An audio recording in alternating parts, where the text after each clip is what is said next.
Isang mapagpalang araw sa inyong lahat.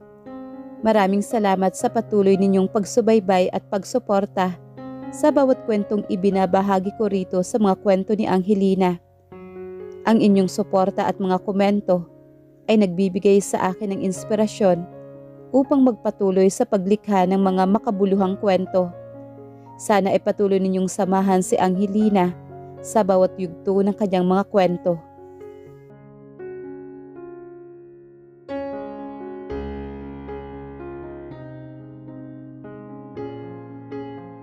Isang kasal na hindi sa pag-ibig, kundi sa obligasyon at kapangyarihan na buo.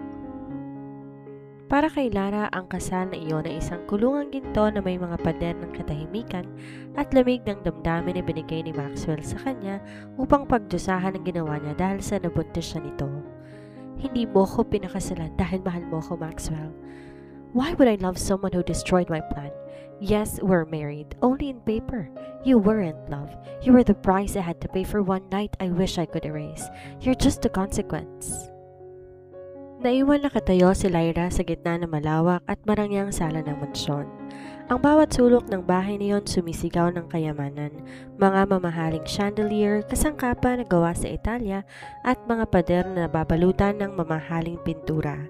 Ngunit para kay Lara, ang marangyang arkitekturang yon ay isang gintong kulungan lamang. Isang bartolina na walang rehas, ngunit pinaliligiran ng pader na matinding katahimikan at lamig ng damdamin na sadya at marahas na tinayo ni Maxwell para sa kanya. Dahan-dahang dinla ni Lyra ang kanyang nanginginig na kamay sa kanyang tiyan. Bahagya pa lamang tong umaalsa, ngunit sa loob noon may isang maliit na pusong tumitibok. Ang bunga na isang gabi ng pagkakamali, ang dahilan kung bakit siya ngayon nakakulong sa kasal na wala namang pag-ibig. Hindi mo ko pinakasalan dahil mahal mo ko, Maxwell. Why would I love someone who destroyed my plan? Yes, we're married, only in paper. You weren't loved. You were the price I had to pay for the one night I wish I could erase. You're just a consequence. Ang mga huling salita ni Maxwell bago to marahas na lumabas ng pinto ay patuloy na umuukit sa puso ni Lyra. Mas masakit pa to kaysa pisikal na latay. Alam niyang hindi niya sinadyang sirain ang buhay o ang mga plano ng bilyonaryo, ngunit sa mata ni Maxwell siya ang salarin. Siyang rason kung bakit napilitan tong itali ang sarili sa isang babaeng hindi naman ito pinili. Humakbang si Lyra patungo sa malaking bintana na nakaharap sa malawak na hardin. Madilim na ang gabi. Dumating ang hating gabi, ngunit walang tunog ng sasakyan na pumasok sa tarangkahan. Batid ni Lyra na hindi na naman uuwi si Maxwell. Binubuhos ito ang buong oras sa kumpanya, hindi lamang dahil sa trabaho, kung hindi upang umiwas na makita ang kanyang mukha. Gabi-gabi ang tayong kasama ni Lyra ay ang sarili niyang mga luha at ang malamig na hangin ng silid. Ngunit habang hinahaplos ang kanyang tiyan, pinilit niyang patigilin ang kanyang pag-iyak. Lalaban ako, bulong niya sa dilim habang nakatitig sa kawalan. Para sa iyo, anak, kakayanin kong lamig ng bahay na to basta't ligtas ka. Hindi alam ni Lyra kung hanggang kailan niya matitiis ang parusa ni Maxwell. Ngunit sa gabing yon, nagsimula ang kanyang mahabang pakikipagsapalaran sa loob na isang kasal na binuo ng obligasyon, kapangyarihan at matinding puot. Sumikat ang araw, ngunit hindi nito nabawasan ang lamig sa loob ng mansyon. Maagang gumising si Lyra upang ihanda ang agahan. Kahit may mga kasambahay, pinili niyang lutuin ang mga paboritong putahe ni Maxwell. Isang simpleng pagbabaka sakali na baka sa ganitong paraan ay lumambot ang matigas na puso ng kanyang asawa. Narinig niya ang mabibigat na hakbang pababa ng hagdan. Suot ang kanyang mamahaling salyadong suit na walang kaabog-abog. Pumasok si Maxwell sa silid kainan. Gwapo, makapangyarihan, ngunit may mukhang tila gawa sa yelo. Inilapag ni Lyra ang tasa ng mainit na kape sa tapat nito. Magandang umaga, Maxwell. Nagluto ako ng... Hindi man lang siya tinapunan ng tingin ni Maxwell. Umupo ito, binuklat ang kanyang tablet upang magbasa ng mga ulat sa stock market at manahas na tinabig ang tasa ng kape palayo sa kanya. Bagyang natapon ng likido sa mamahaling lamesa. I don't eat breakfast here. Malamig na saan ni Maxwell. Ang boses nito ay parang talim na humiwa sa katahimikan.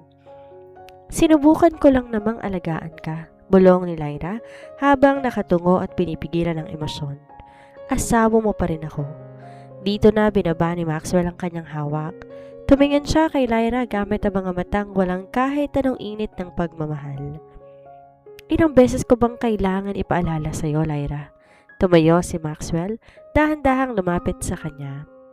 Ang kanyang presensya nagdulot ng bigat sa dibdib ni Lyra. Huwag kang umasta na parang totoong asawa kita. Pinasok mong gulong to kaya panindigan mong papel mo. Isang anino ka sa bahay na ito. Bawat salita may kaakibat na puot.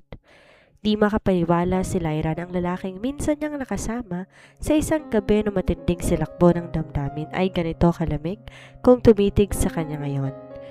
Akbang tatalikod na si Maxwell nang biglang makaramdam si Lyra ng matinding pagkahilo. Napakapit siya sa gilid ng mesa. Dahan-dahan na paupo habang sapo ang kanyang noo. Ang paglilihi at ang stress ay nagsisimula ng sumingil sa kanyang katawan. Bahagyang natigilan si Maxwell. Lumingon siya at sa isang maikling sandali, may dumaang kakaibang emosyon sa kanyang mga mata. Pag-aalala ba o takot? Ngunit mabilis din tong napalitan ng dati nitong malamig na anyo. Kung nagpapakita ka ng senyales ng panghihina para kaawaan kita, hindi gagana sa akin yan. Wika ni Maxwell bago tuluyan humakbang paatras palabas ng mansyon. Iniwan si Lyra na mag-isang lumalaban sa hilong nararamdaman at sa dugong unti-unting pumapatak mula sa kanyang nasaktang puso. Lumipas sa mga linggo at mas tarang naging madalang ang pag-uwi ni Maxwell. Kung umuwi man to madaling araw na at diretso to sa kabilang dulo ng mansyon kung saan matatagpuan ang kanyang sariling silid. Para silang dalawang estranghero na nagkataong nakatira sa ilalim ng iisang bubong. Isang gabi, habang bumubuhos ang malakas na ulan sa labas, nagbabasa si Lyra ng mga libro tungkol sa pag-alaga ng sanggol. Saktong 11:11 ng gabi nang bigla siyang makaramdam ng kakaibang pildit at matinding sakit sa ibabang bahagi ng kanyang tiyan. Napasinghap si Lyra at napabitaw sa hawak na libro. Ang sakit ay hindi katulad ng mga normal na kirot na nararamdaman niya nitong mga nakarang araw. Mas matindi to, mas nakakatakot. Anak, bulong niya habang dahan-dahan gumagapang ang takot sa kanyang buong pagkatao. Sinubukan niyang tumayo para humingi ng tulong sa mga kasambahay, ngunit parang nawala ng lakas ang kanyang mga binti. Napaupo siya sa sahig. Sa tindi ng takot na mawala ang kanyang sanggol, ang tanging dahilan kung bakit siya nananatiling buhay sa impyernong yon, nanginginig niyang hinanap ang kanyang cellphone. Wala siyang ibang pamilya na matatakbuhan. Sa kabila ng takot na baka sigawan lang siya, ang numero ni Maxwell ang kanyang tinawagan.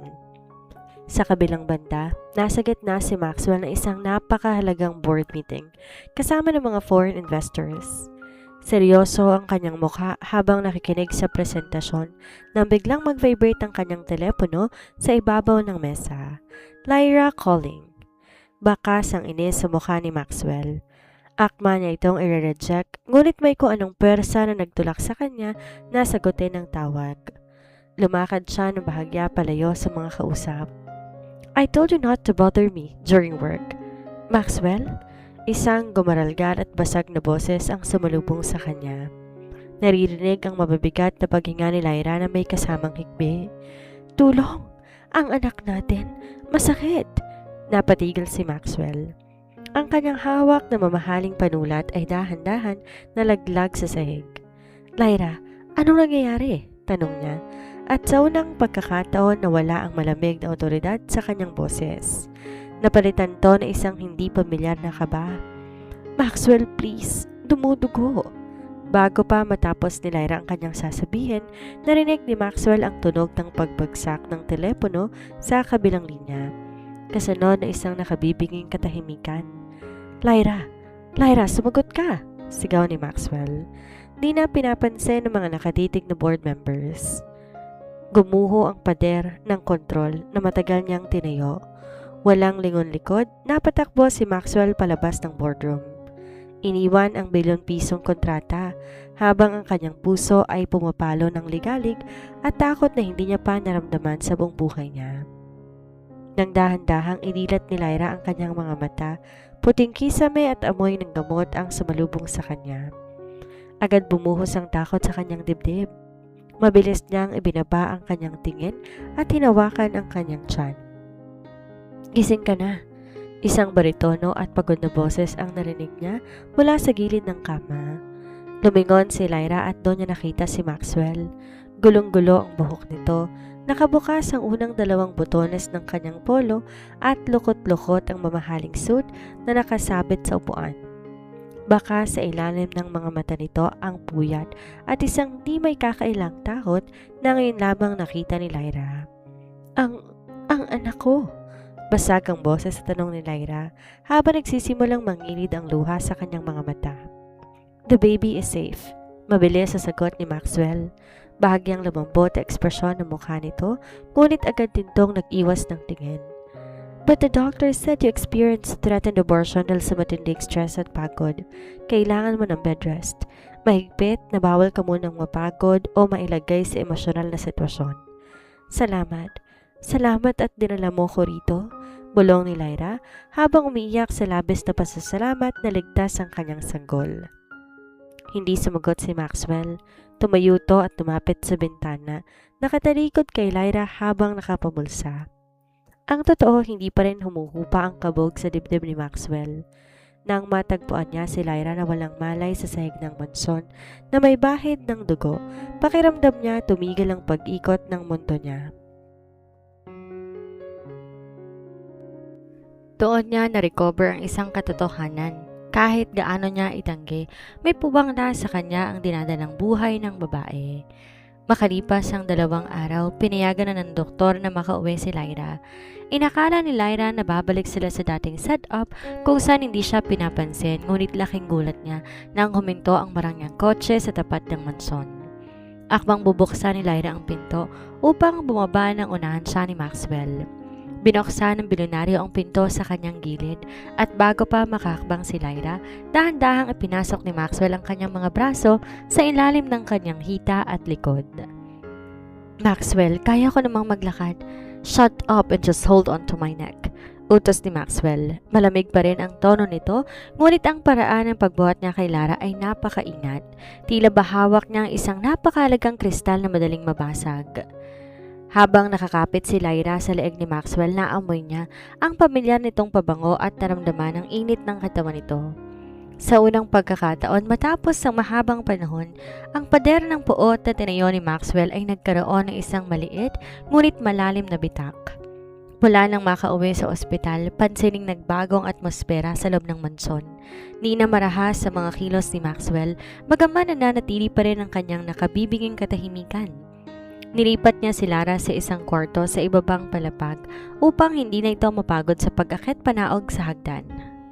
Isang hapon habang dahan-dahang naglalakad si Lyra sa koridor upang magpahangin, napansin niyang bahagyang nakabukas ang pinto ng opisina ni Maxwell sa bahay.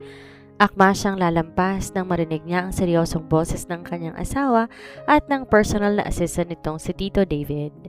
Nakalak pa rin ba ang mga asset ng mga Monteverde? Talong ni Maxwell, may diing galit sa kanyang boses.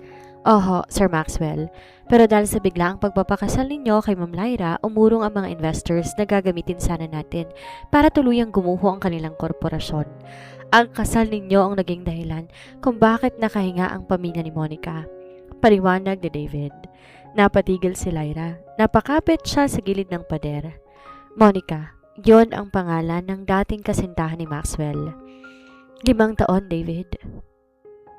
5 taon kong binuo ang planong pabagsakin ng pamilyang nagtaksil at nagnakaw sa kumpanya ng mga magulang ko gamit ang peking pagmamahal ni Monica. Mariing saad ni Maxwell. Maririnig ang tunog ng kanyang kamao na humahampas sa lamesa. Isang hakbang na lang, guguho na sila. Pero dahil sa nangyari sa atin ni Lyra, napilitan akong pakasalan siya dahil sa bata. Nasira ang lahat. Napatakip ng bibig si Lyra habang unti-unti pumapatak ang kanyang mga luha. Doon niya tuluyang naintindihan ang lahat. Ang gabing pinagsaluhan nila ay hindi lang simpleng pagkakamali para kay Maxwell. Yon ang gabing sumira sa hustisya na 5 taon itong binuo para sa kanyang mga yumaong magulang. Kaya pala gano'n na lamang ang galit nito sa kanya.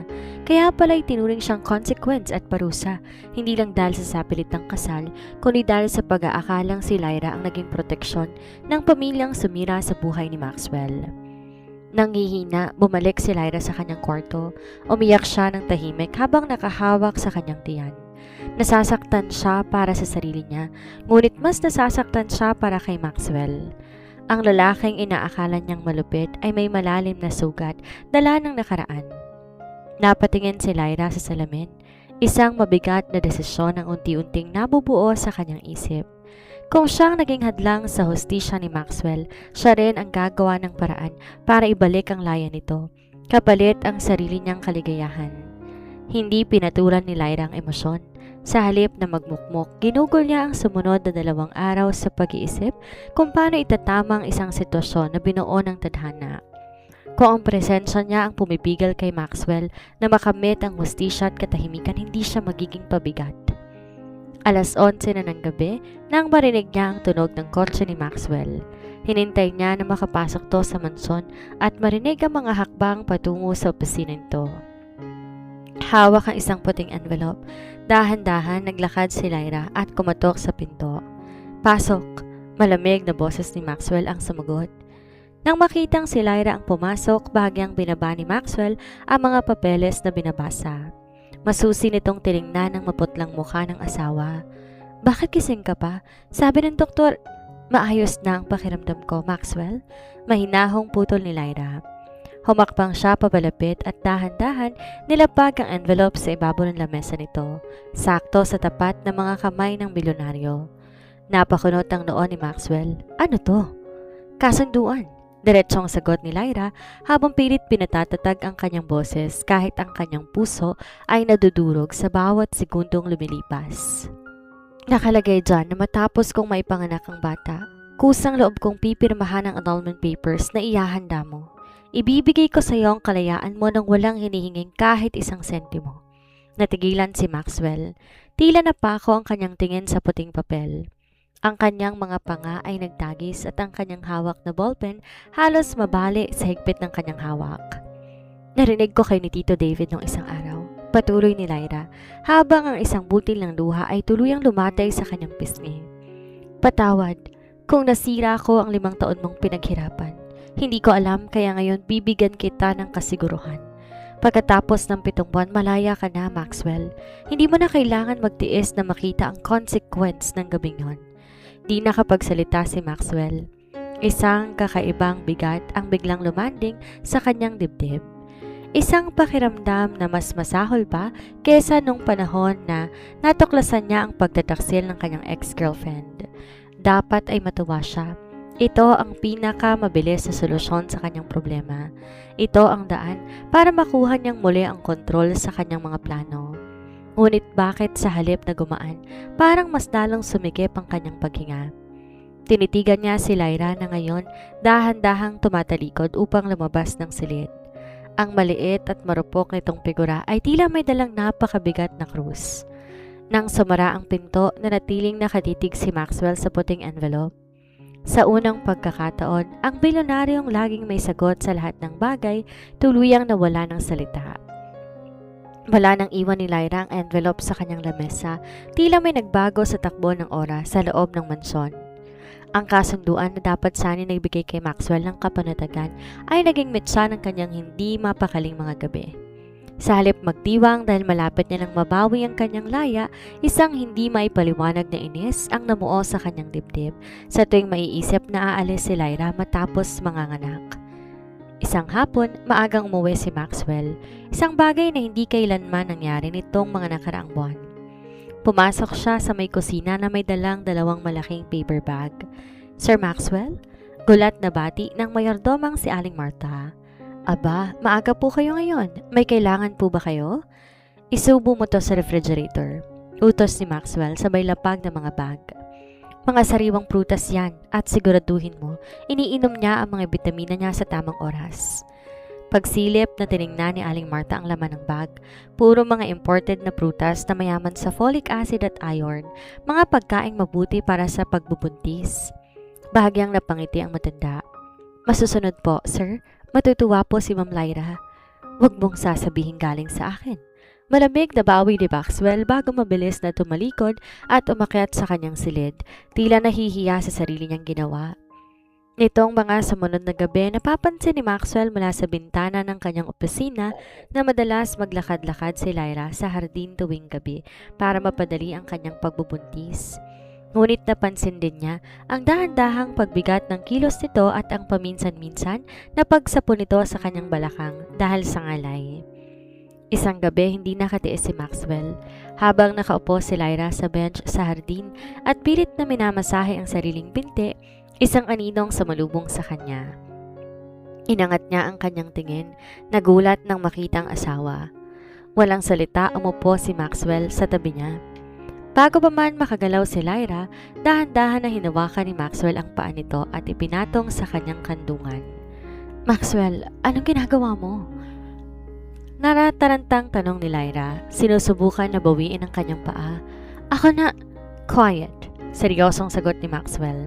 Ginamit niya ang kanyang malalaking kamay upang dahan-dahang masahihin ang namamagang bukong-bukong ni Lyra.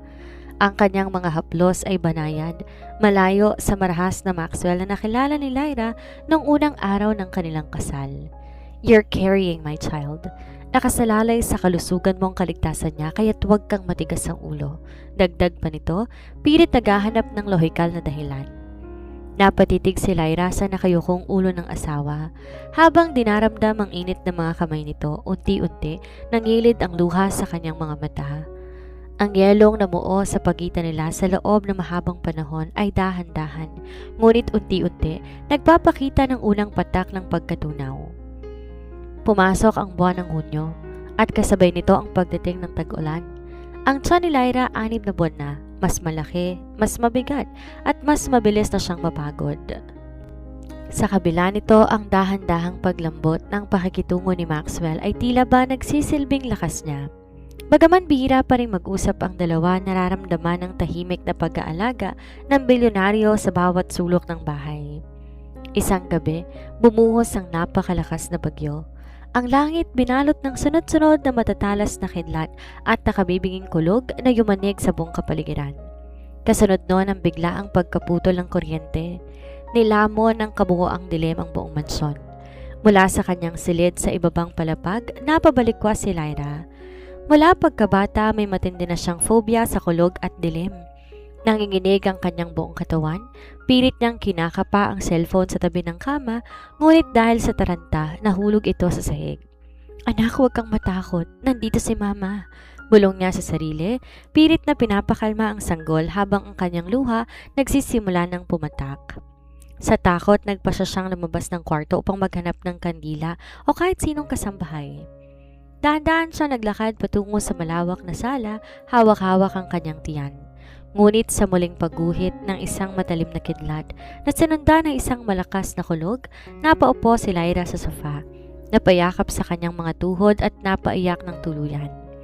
Sa itaas na bahagi ng manson, gamit ang flashlight ng kanyang telepono, mabilis na bumaba si Maxwell. Ang unang pumasok sa isip niya nang mamatay ang kuryente ay si Lyra. Nang marating niya ang sala, ang mahinang hikbi ng asawa ang unang humagupit sa kanyang pandinig. Lyra! Mabilis na lumapit si Maxwell. Nilapag ang telepono sa mesa upang magsilbing liwanag at agad na lumuhod sa tapat ni Lyra. Maxwell! Humihikbing sambit ni Lyra. Bago pa man siya makapag-isip, dala ng matinding takot na itapon niya ng kanyang sarili sa malalapad na balikat ng asawa. Niyakap niya to ng mahigpit. Natigilan si Maxwell, ang kanyang katawan naniga sa biglaang yakap, ngunit nang maramdaman niya ang panginig na marupok na katawan ni Lyra at ang basang luha nito sa kanyang leeg, unti-unti napawi ang kanyang pag-aalinlangan. Pinasok niya ang kanyang mga braso sa likod ni Lyra at hinila to papalapit sa kanyang dibdib. Kinuha niya ang makapal na kumot na nakasabit sa sofa at binalot silang dalawa. I'm here. Safe ka. Nandito ako. Bulong ni Maxwell. Ang boses niya ay punong-puno ng init na matagal nang hindi naririnig ni Lyra. Nanatili silang ganon sa dilim habang dahan-dahan na humuhupa ang bagyo sa labas. Sa katahimikan ng gabi, dahan-dahang binaba ni Maxwell ang kanyang kamay at sa unang pagkakataon, kusang loob niyang nilapat ang kanyang palad sa malaking tiyan ni Lyra. Saktong paglapat ng kanyang kamay, isang malakas at sunod-sunod na sipa ang sumalubong sa kanya. Natigilan si Maxwell, nanlaki ang mga mata sa gulat at hindi maipaliwanag na saya. Sumisipa siya, bulong ng bilyonaryo. Unti-unting sumisilay ang isang totoong ngiti sa kanyang mga labi. Tumingala si Lyra sa kanya, nakitang liwanag sa mga mata ni Maxwell. Sa ilalim ng iisang bubong, sa gitna ng dilim at bagyo, ang kanilang mga puso ay nagsimula ng tumibok sa iisang ritmo. Ang gabi ng bagyo ang naging tulay upang tuluyang magbago ang pakikitungo ni Maxwell kay Lyra. Mas naging maalaga ang bilyonaryo, ngunit dahil sa kanyang mataas na pride, dinadaan niya pa rin to sa pagiging seryoso at utos. Gayunpaman, isang bagong emosyon ang di niya inaasahang maramdaman, ang selos. Dahil kabuanan na halos ni Lyra, regular ang pagbisita sa mansyon ng kanyang personal na doktor, si Ethan, ang matarik na kaibigan ni Lyra mula pagkabata na isa ng sikat na obstetrician-gynecologist. Isang hapon, maagang umuwi si Maxwell mula sa isang business meeting. Pagpasok niya sa sala, isang pamilyar na tawanan ang sumalubong sa kanya. Nakaupo si Lyra sa sofa. May hawak na tasa ng gatas at malawak ang ngiti habang nakikipag-usap kay Ethan. Matagal nang di nakikita ni Maxwell ang ganong kasiglang ngiti sa mukha ng kanyang asawa. Isang ngiti na kailanman ay hindi nito binigay sa kanya. Salamat talaga, Ethan, ha? Kung wala ka, baka mas talo akong ninervous dito sa pagbubuntis ko. Masayang wika ni Lyra habang mahinang tinapik ang balikat ng doktor. Ano ka ba, Lyra? Kulang pa yan sa pinagsamahan natin. Basta para sa inyo ng inaanak ko, laging may oras ang sikat na doktor na to. Nakangiting sagot ni Ethan sabay haplo sa buhok ni Lyra sa napaka-pamilyar na paraan. Nagtagi sa mga panga ni Maxwell sa kanyang nakita. Ang kanyang mga kamao ay nanginginig sa gilid ng kanyang suit. Isang matinding init ang biglang sumiklab sa kanyang dibdib. Isang mariin at malamig na tikim ang bumasag sa masayang usapan. Sabay na lumingon sina Lyra at Ethan. Agad na nawala ang ngiti sa mga labi ni Lyra na mas lalo nagpainit sa ulo ng bilyonaryo. Maxwell, nandyan ka na pala. Formal na bati ni Lyra. Hindi siya sinagot ni Maxwell. Lumakad to ng may otoridad patungo sa kinaroroonan ng dalawa. Ang mga matay nakatitig ng matalim kay Ethan. I think the check-up is done, Dr. Reyes. At kung wala ng medikal na dahilan para manatili ka rito, my wife needs to rest. Naramdaman ni Ethan ang tensyon. Tumayo to ng may kalmado pa ring ngiti. Of course, Mr. Van Guardia. Mauuna na ako, Lyra. Tawagan mo lang ako kung may kailangan ka. Nang makaalis si Ethan, hinatid to ng tingin ni Lyra na may bakas ng pag-aalala. Di pa man nakakalayo ang doktor, marahas na hinawakan ni Maxwell ang braso ni Lyra. Hindi sapat para saktan ito, ngunit sapat upang mapaharap ito sa kanya. Ano ba, Maxwell? Nasasaktan ako. Reklamo ni Lyra, pilit na binabawi ang braso. Sinong lalaking yon, Lyra? At bakit kung makangiti ka sa kanya, parang nakalimutan mong may asawa ka? Galit na asik ni Maxwell. Ang kanyang mukha, sobrang lapit sa mukha ni Lyra. Asawa mo pa rin ako, Lyra. Huwag kang magpapakita ng motibo sa ibang lalaki sa mismong pamamahay ko. Napatitig si Lyra sa nagpupuyos na mga mata ng asawa. Sa kabila ng takot, may isang bagay na unti-unting luminaw sa kanyang isip. Ang makapangyarihang bilyonaryo na walang pakialam sa kanya noon, nagpapakita ngayon ng matinding selos. Ang mga akusasyon ni Maxwell ay sumasabog sa loob ng silid. Ang kanyang paghinga ay mabigat at ang kanyang hawak sa braso ni Lyra, bagaman maingat pa rin, ay puno ng nagpupuyos na emosyon. Ang selos na matagal niyang pilit itinanggi, tuluyan ng lumabas. Ngunit sa pagkakataong to, hindi na nanahimik si Lyra. Ang buwan ng pagtitiis, ang mga gabing umiyak siya na mag-isa, at ang bigat ng pagdadalang tao habang tinuturing na parusa ay biglang sumabog sa kanyang dibdib. Marahas niyang binaliwala ang takot at buong lakas na binawi ang kanyang braso. Bakit ka nagkakaganyan, Maxwell? Ganting sigaw ni Lyra habang ang mga luha ay tuluyan ng bumuhos sa kanyang pisngi. Doktor ko si Ethan. Kaibigan ko siya mula ng bata pa ako. Noong mga panahong wala pa ako sa imperyong to, ano bang akala mo sa akin? Ganon ka baba? I just don't want any other man touching what's mine. Mariing sagot ni Maxwell. Ang kanyang panga halos manginig sa galit. Mine? Sa'yo? Isang mapait na tawa ang kumawala sa mga labi ni Lyra habang umiiyak. Kailan mo ba ako tinuring na sa'yo, Maxwell? Hindi mo naman ako mahal. Nung unang araw pa lang pinalayas mo na ako sa buhay mo. Sinabi mo na consequence lang ako. Na presyo lang ako na kailangan mong bayaran para sa isang gabing gusto mong burahin. Kaya bakit ka umaasta na parang may pakialam ka sa akin ngayon? Ang bawat salita ni Lyra ay parang isang serye ng sampal na gumising sa bilyonaryo. Ang katotohanan ng sarili niyang kalupitan ng nakaraan, direktang binalik sa kanyang mukha.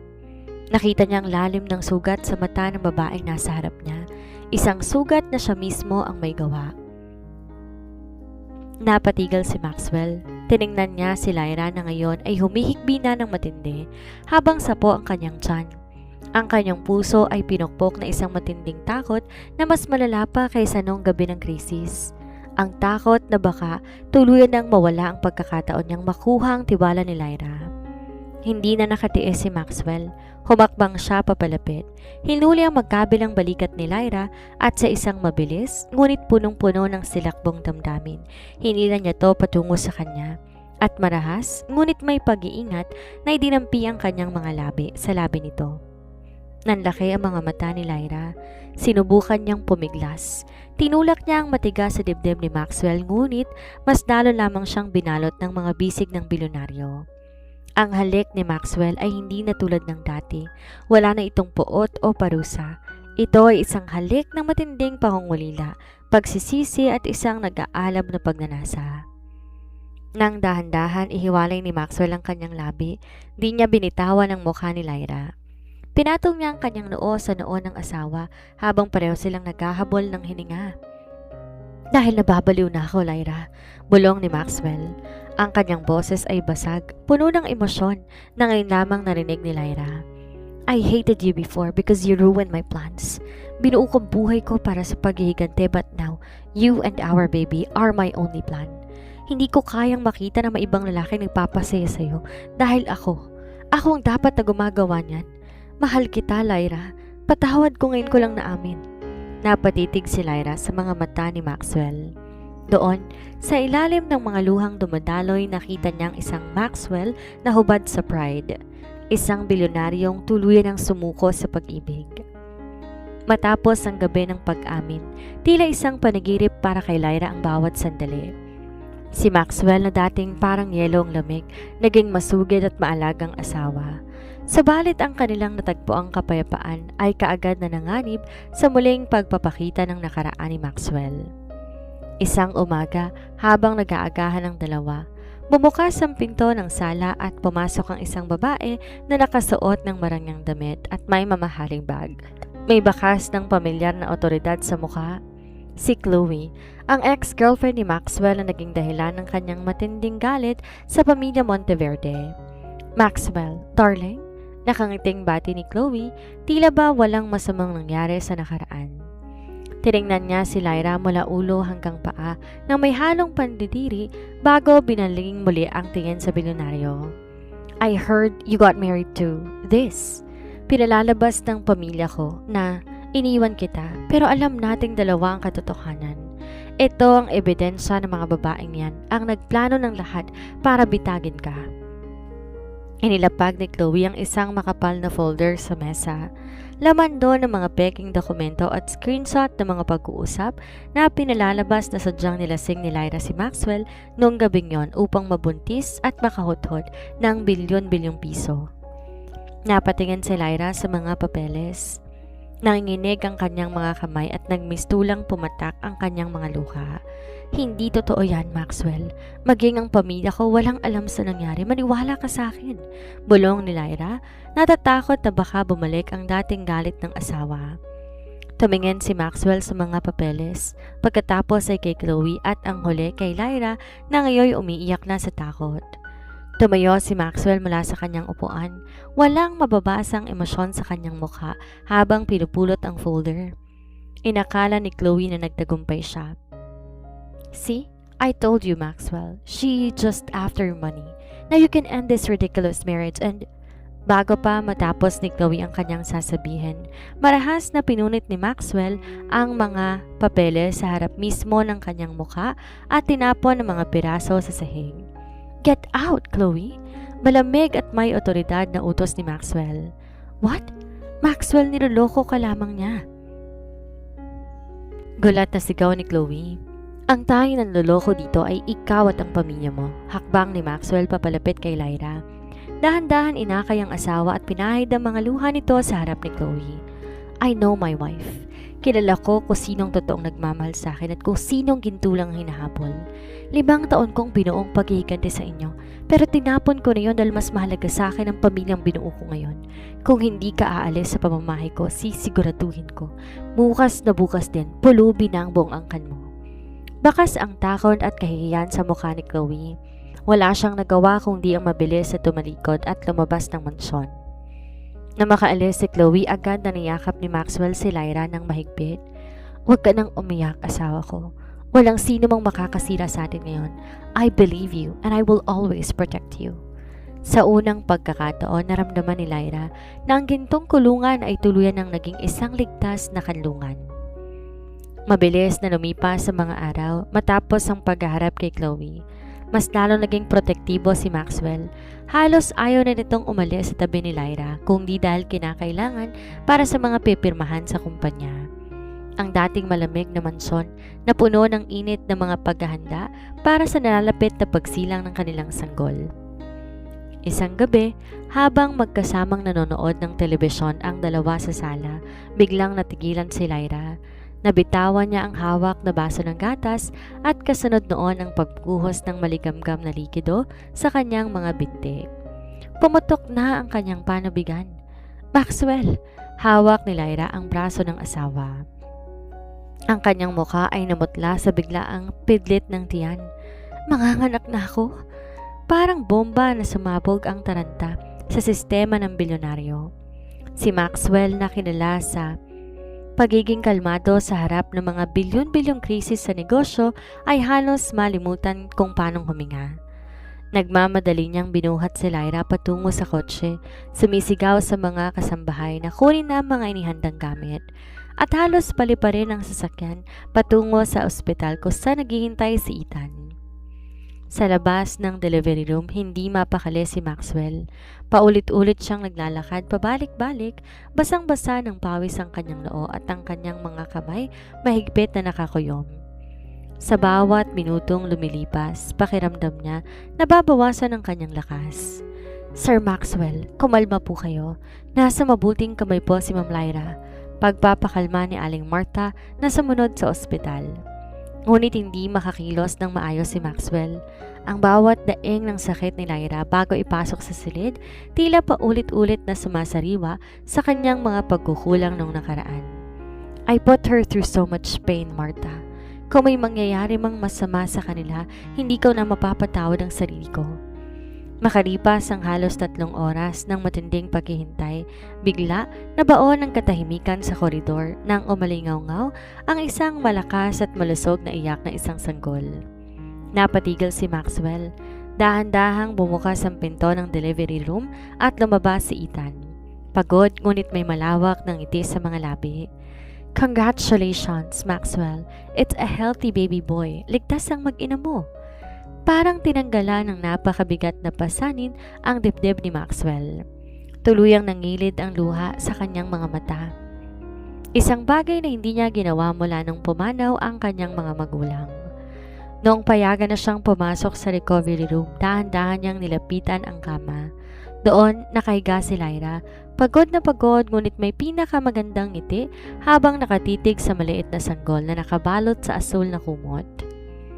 Lumuhod si Maxwell sa tabi ng kama, hinawakan ng nanginginig na kamay ni Lyra at marahang humalik sa noo nito. "Thank you, Lyra. Thank you for bringing our son into this world." Bulong ni Maxwell habang ang luha ng bilyonaryo ay pumatak sa kamay ng asawa. "At patawad. Patawad sa lahat ng sakit na idinulot ko sa iyo noon. Hindi ko na kayo sasaktan muli." Tiningnan siya ni Lara ng may buong pagmamahal at sa sandaling yon ang sanggol na naging simbolo ng pagsilang na isang bagong pag-asa para sa kanilang pamilya. Isang buwan, matapos isilang ang maliit na si Liam, ang mansyon na puno ng saya. Ang dating tahimik na mga pasilyo ay napalitan ng tunog ng mga laruan at marahang pag-awit ni Lyra. Si Maxwell naman naging isang huwarang ama. Bawat pagkakataon matapos ang trabaho, nilalaan niya sa kanyang mag-ina. Isang hapon, habang mahimbing na natutulog si Liam, naisipan ni Lyra na ayusin ang mga lumang dokumento sa opisina ni Maxwell upang makatulong. Habang nag-aayos ng mga folder sa ilalim ng drawer ng bilyonaryo, may isang pamilya na puting envelope ang aksidenteng nalaglag sa sahig. Napatigil ang tibok ng puso ni Lyra. Dahan-dahan niya itong pinulot at binuksan. Laman noon ang kasunduan na iniwan niya buwan nang nakakalipas. Ang kasunduan kung saan nangako siyang pipirma sa annulment at kusang aalis kapag naipanganak na niya ang kaniyang sanggol. Walang pirma si Maxwell dito, ngunit ang dokumento ay maayos pa ring nakatabi. Isang matinding kurot ang gumuhit sa dibdib ni Lyra. Naisip niya ang mga unang salita ni Maxwell. You weren't love. You were the price I had to pay. You're just the consequence. Kahit na nagbago pa ang pakikitungo ni Maxwell sa kanya ngayon, pumasok ang matinding pag-aalinlangan sa isip ni Lyra.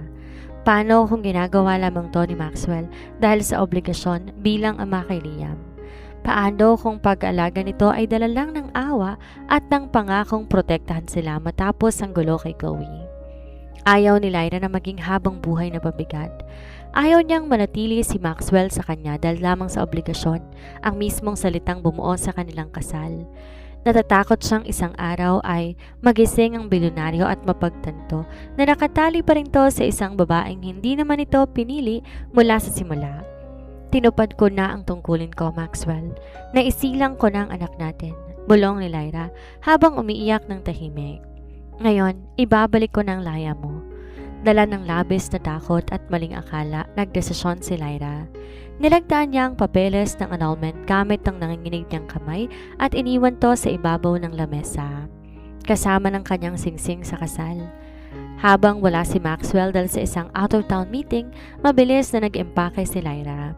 Kinuha niya ang mga gamit nila ni Liam, tahimik na lumabas ng mansyon, handang bumalik sa kanyang lumang probinsya upang doon magsimulang muli, palayo sa lalaking minahal niya ng patago, ngunit kailangan niyang palayain. Alas 6 ng gabi nang pumasok ang sasakyan ni Maxwell sa tarangkahan ng mansyon. Galing siya sa isang mahalagang out-of-town business trip, ngunit sa halip na mapagod, excited siyang umuwi. May dala siyang malaking bouquet na mga paboritong bulaklak ni Lyra at isang maliit na laruan para kay Liam. Halos patakbo siyang pumasok sa loob. Lyra, Liam, nandito na ako? Masayang tawag ni Maxwell habang papasok sa sala. Ngunit walang sumasagot. Ang buong mansyon binalot ng isang kakaiba at nakabibinging katahimikan. Ang pamilyar na lamig na matagal nang nawala ay tila nagbalik na isang saglit. Pumasok si Maxwell sa opisina niya upang ilapag ang kanyang briefcase, ngunit doon tila tumigil ang kanyang mundo. Sa gitna ng kanyang lamesa nakalatag ang isang puting envelope. Sa ibabaw noon kumikinang ang singsing sa kasal ni Lyra. Nanginginig ang mga kamay na binuklat ni Maxwell ang papel. Laman noon ang kasunduan na may pirma na ni Lyra sa tabi ng salitang annulment. May kasama tong maikling sulat. Maxwell, salamat sa panandaliang pamilya na pinararanas mo sa amin ni Liam. Pero alam ko, obligasyon at ang anak lang natin ang rason kung bakit ka nananatili. Binabalik ko na ang kalayaan mo. Huwag kang mag-alala. Hindi ko ipagkakait sa iyo si Liam. Pero sa ngayon, hayaan mo muna kaming umalis. Hindi maaari ito, bulong ni Maxwell, habang ang kanyang bouquet ng bulaklak ay nalaglag sa sahig. Ang kanyang puso ay hinagupit ng matinding takot at pagsisisi. Bakit mo to ginawa, Lyra? Bakit hindi mo ako tinanong? Mabilis tinawagan ni Maxwell si Aling Martha. Nasaan si Lyra? Nasaan ang asawa ko? Sigaw niya sa telepono, halata ang taranta sa boses. Sir, umalis po kaninang hapon na may dalang mga maleta. Ang narinig ko po nagpahatid sila patungo sa terminal ng bus papuntang probinsya ng Batangas. Natatarantang sagot ng mayordoma. Di na nag-aksaya pa ng panahon si Maxwell. Tumakbo siya papalabas ng mansyon, sumakay sa kanyang sports car at marahas na pinasibad ito sa gitna ng trapiko at unti-unti bumubuhos ang ulan. Ang kanyang mga mata ay nanlalabo na dahil sa luhang pilit niyang pinipigilan. "Wag mo kong iiwan, Lyra. Patawad kung di ko pinaramdam sa iyo ng sapat na mahal kita," bulong niya habang hinahampas ang manibela. Habang binabaybay ang kahabaan ng highway patungong south, nakikipag-unahan si Maxwell sa oras. Ang makapangyarihang bilyonaryo na nakakakuha sa lahat ng gusto niya sa isang pitik lamang ng daliri ay nagmamakaawa ngayon sa tadhana na sana sa pagkakataong ito huwag nitong babawiin ang kaisa-isang babae na nagturo sa kanya kung paanong magmahal. Muli, nakarating si Maxwell sa lumang bahay ng pamilya ni Lyra sa probinsya matapos ang halos 3 oras ng walang humpay at mapanganib na pagmamaneho sa gitna ng unos.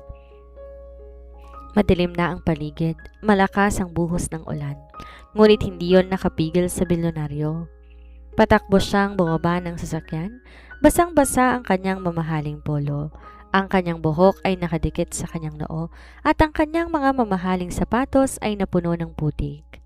Wala siyang pakialam sa kanyang imahe. Ang kanyang buong pagkatao ay nakatutok lamang sa pintuan ng lumang bahay. "Lyra, Lyra, buksan mong pinto," sigaw ni Maxwell habang mabilis na kinakatok ang pinto. "Lyra, please!" Makalipas sa ilang sandali, dahan-dahan bumukas ang pinto. Doon sumilay si Lyra, bitbit sa kanyang mga bisig ang natutulog na si Liam. Baka sa kanyang mga mata ang pamamaga dahil sa iyak at nagulat siya na makitang basang-basa at nagmamakaawang itsura ng kanyang asawa. "Maxwell, paano mo nalaman? Bakit mo ginawa yon?" Basag ang boses na putol ni Maxwell habang ang kanyang mga balikat ay nanginginig sa emosyon. "Bakit mo iniwan ang singsing mo? Bakit mo pinirmahan ang annulment?" "Dahil ayokong makulong ka sa obligasyon, Maxwell," umiiyak na sagot ni Lyra. Pilit iniiwas ang tingin upang hindi muling bumigay ang kanyang puso. "Tinupad ko lang ang kasunduan natin. May anak na tayo. Ligtas na siya. Binabalik ko lang ang buhay mo nung bago mo ako makilala, bago ko masira ang mga plano mo." "Plano? Buhay?" Isang mapait na ngiti ang kumawala sa mga labi ni Maxwell habang ang mga luha niya ay humahalo sa patak ng ulan sa kanyang mukha. Sa harap ng kanyang asawa, sa ilalim ng umiiyak na langit at sa harap ng simpleng bahay sa probinsya, ang makapangyarihan, mapagmataas at kinatatakutang bilyonaryo na si Maxwell Van Corja ay dahan-dahang ibinaba ang kanyang katawan at lumuhod sa putikan sa tapat ni Lyra. Nanlaki ang mga mata ni Lyra. Napahakbang siya pabalik. "Maxwell, tumayo ka dyan. Anong ginagawa mo?" "I don't care about the past anymore, Lyra," bulong ni Maxwell habang nakatingala kay Lyra na may lumuluhang mga mata. Ang kanyang mga kamay nakahawak sa laylayan ng damit ng asawa. "I don't care about my old plans. I don't care about revenge. The vows we took before were unwanted. Yes, I was a fool, pero ngayon, araw-araw, oras-oras, nakalood ako sa harapan mo para pipiliin kong panunumpang yon." Huminga ng malalim si Maxwell, pinipigilan ng hikbi. "Hindi kita pinanatili dahil kay Liam. Lyra, pinanatili kita dahil ikaw ang buhay ko. Ang mansyon na iyon ay mananatiling gintong kulungan para sa akin kung wala kayo ng anak ko. Please, come home. Hindi ko kayang mabuhay nang wala ka." Ang puso ni Lyra na matagal nang nagtitiis, tuluyan nang natunaw sa nakitang tagpo. Ang lalaking hindi kailanman yumuko sa kahit na kanino, narito ngayon sa kanyang harapan. Hubad sa lahat ng kayamanan at pride, tanging wagas na pag-ibig lang ang natitira. Di na nakatiis si Lyra nang makita ang bilyonaryong nakaluhod sa basang lupa at putikan, dahan-dahan niyang iniga si Liam sa isang ligtas na kuna sa loob ng pinto at mabilis na lumabas sa ilalim ng ulan. Lumuhod din siya pang pantayan ng asawa. Hinawakan ng magkabilang balikat nito. "Maxwell, tumayo ka na, please," umiiyak na pagsisikap ni Lyra. "Huwag mong gawin to sa sarili mo. Hindi ako tatayo rito, Lyra, hanggat hindi mo sinasabing pinapatawad mo ko at sasama ka sa akin pa uwi." Matigas, ngunit may panginginig na sagot ni Maxwell. Ang kanyang mga kamay, mahigpit na humawak sa mga kamay ni Lyra na nasa kanyang mukha. Sabihin mo sa akin ang totoo, may pag-asa pa ba ako? Mahal mo ba ako? Tinitigan ni Lyra ang mga mata ni Maxwell. Doon, sa kabila ng lamig ng ulan, nakita niya ang alab ng isang totoong emosyon. Wala nang pader, wala na ang galit. Tanging ang lalaking matagal niyang minamahal ng patago ang nasa harapan niya ngayon. Matagal na, Maxwell, hikbi ni Lyra habang sinasandal ang kanyang noo sa noo ng asawa. Matagal na kitang mahal. Kahit nung sinasaktan mo ko ng mga salita mo. Ang tangang puso ko, ikaw pa rin ang hinahanap. Natakot lang ako. Natakot ako na baka isang araw magsisi ka ulit. Isang malawak at punong-puno ng ginhawang ngiti ang sumilay sa mga labi ni Maxwell. Agad niyang hinila si Lyra para sa isang mahigpit at madamdaming yakap sa gitna ng unos. Ang ulan na dati sumisimbolo sa kanilang kalungkutan ay naging saksi sa pagtatagpo ng kanilang mga puso. Kinaumagahan, bumalik sila sa mansyon. Sa pagkakataong to, hindi na to ang gintong kulungan na kinatatakutan ni Lyra. Nang makapasok sila sa sala, pinaupo ni Maxwell si Lyra habang karga ang natutulog na si Liam. Pinatawag ni Maxwell ang buong pamilya at si Tito David. Sa harap nilang lahat, kinuha ni Maxwell ang envelope na naglalaman ng annulment papers na pinirmahan ni Lyra. Tumingin si Maxwell kay Lyra ng may ngiti at nang walang pag-aalinlangan, marahas niyang pinunit ang mga papeles sa maraming piraso at tinapon to sa basurahan. Mula sa araw na to, walang magbabanggit ng salitang obligasyon, kasunduan o annulment sa bahay na to. Hayagang deklarasyon ni Maxwell, sabay tabig sa kanyang singsing pabalik sa daliri ni Lyra at tinalikan ng likod ng kamay nito. Lyra is my wife. Siya ang reyna ng tahanang to at sino mang hindi rerespeto sa kanya, rerespetuhin ang puot ko. Niyakap ni Maxwell ang mag-ina niya sa harap ng lahat. Ang bagong simula na matagal nilang pinagkait sa isa't isa ay formal nang nag-umpisa. Isang simula na hindi na dictated ng isang pagkakamali, kundi na isang tamang desisyon na magmahalan. Isang taon ang mabilis na lumipas. Ang bakuran ng mansyon ng mga vanguardia na dating saksi sa katahimikan at lamig ng nakaraan, binalot ngayon ng musika, tawanan at bango ng mga sariwang puting rosas. Isang barangyang garden wedding ang nagaganap. Isang kasal na hindi nadala ng takot, obligasyon o ng isang gabing pagkakamali, kundi isang pagdiriwang ng wagas na pag-ibig. Suot ng isang napakagandang white lace gown, dahan-dahang naglalakad si Lyra sa aisle. Sa dulo noon naghihintay si Maxwell. Suot ang kanyang planchadong black tuxedo, ngunit ang kanyang mukha ay wala ng bakas ng yelo. Ang kanyang mga mata nakatitig lang kay Lyra, kumikinang sa luha ng labis na kaligayahan. Sa tabi ni Maxwell ay si Ethan na nakangiting tumatayong best man, patunay na ang selos ng nakaraan napalitan na ng tiwala at malalim na pagkakaibigan. Karga naman ni Aling Martha sa unahan ng isang taong gulang na si Liam na nakasuot din ng maliit na tuxedo at masayang pumapalakpak habang nakikita ang kanyang ina. Nang makarating si Lyra sa dambana, dahan-dahan, hinawakan ni Maxwell ang kanyang mga kamay. Humarap sila sa isa't isa para sa kanilang mga personal na panunumpa. Lyra, my love, panimula ni Maxwell, ang kanyang boses ay bahagyang gumagaralgal sa emosyon habang nakatitig sa mata ng asawa. Nung una tayong kasal, binigay ko sa iyo ang isang gintong kulungan. I gave you silence, coldness, and words that I wish I could scream back into my throat to erase. I was a fool who was blinded by vengeance. Binantaan kita ng salitang consequence dahil takot akong aminin na isang gabi pa lang na bago mo ng takbo ng mundo ko. Kinuha ni Maxwell ang bagong singsing, dahan-dahang sinuot sa daliri ni Lyra. The vows we took before were unwanted, but today, before God, our Son, and everyone who loves us, I take these vows by choice. I promise to warm your nights, to listen to your silence, and to love you and Liam until my last breath. You weren't the consequence, Lyra. You are my greatest reward. Bumuhos ang luha sa mga pisngi ni Lyra, ngunit sa pagkakataong to, yun ay mga luha ng wagas na kaligayahan. Nihanda niya ang kanyang sariling panunumpa. Maxwell, tinanggap ko ang lamig ng mansyon mo dahil alam kong sa likod ng pader na yon, may isang lalaki na marunong magmahal ng totoo. Patawad kung muntik na akong sumuko, pero salamat dahil hinabol mo kami. Salamat dahil tinuruan mo kong lumaban para sa pamilyang to. Ang kasal natin na nagsimula sa isang unwanted vow ay ang panunumpa na hindi ko pagsisisihan sa buong buhay ko. Mahal na mahal kita, Maxwell. I pronounce you husband and wife. You may now kiss the bride. Saad ng parokya. Inabot ni Maxwell ang bewang ni Lyra. Hinila to papalapit sa kanya at ginawad ang isang matamis, matagal at mapagpalayang halik na sumelyo sa kanilang bagong simula. Nagpalakpakan lahat ng mga bisita habang umuulan ng mga petals ng rosas sa paligid.